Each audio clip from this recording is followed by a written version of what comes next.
जम्मू कश्मीर में बुध को security forces ने एनकाउंटर में 2 मिलिटेंट्स को मार गिराया है। जिले के नवापोरा में मीर बाजार में सिक्योरिटी फोर्सेज को मिलिटेंट्स के छिपे होने की खबर मिली थी। सिक्योरिटी फोर्सेज के मुताबिक जहां ये एनकाउंटर हुआ वो अमरनाथ यात्रा के रूट पर था। दोनों मिलिटेंट लश्कर के बताए जा रहे हैं। वहीं बांदीपोरा में एलईटी का एक हाइब्रिड मिलिटेंट को भी पकड़ा गया है।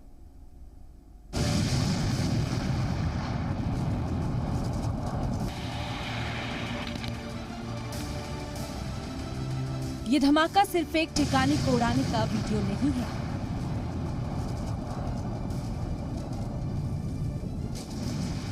ये धमाका दरअसल आतंकवाद को पैगाम है।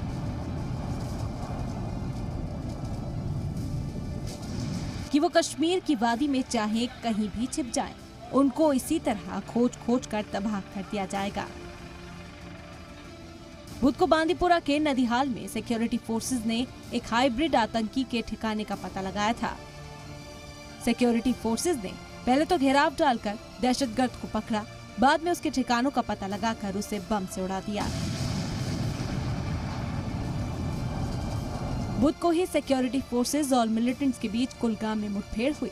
सिक्योरिटी फोर्सेज को नवापोरा के मीर बाजार में दहशतगर्दों के छिपे होने की खबर मिली थी, जिसके बाद जम्मू कश्मीर पुलिस और सिक्योरिटी फोर्सेज ने मुश्तरका ऑपरेशन शुरू कर दिया।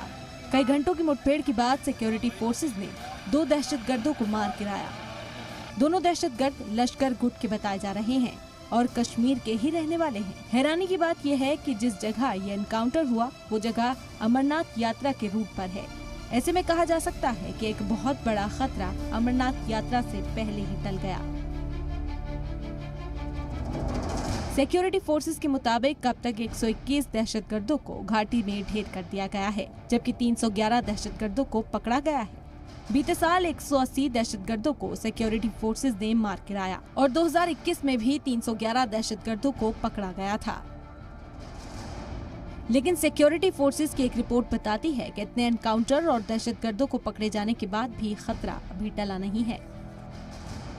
रिपोर्ट्स के मुताबिक 144 दहशतगर्द घाटी में एक्टिव हैं, जिसमें से 82 पाकिस्तानी दहशतगर्द हैं और 62 जम्मू कश्मीर के ही रहने वाले हैं। ऐसा माना जा रहा है कि साल 28 जून तक 69 और दहशतगर्द भर्ती किए गए हैं, लेकिन 121 दहशतगर्दों के सफाए का आंकड़ा बताता है कि वादी में दहशतगर्दी का सफाया होकर रहेगा। ब्यूरो रिपोर्ट, जी मीडिया।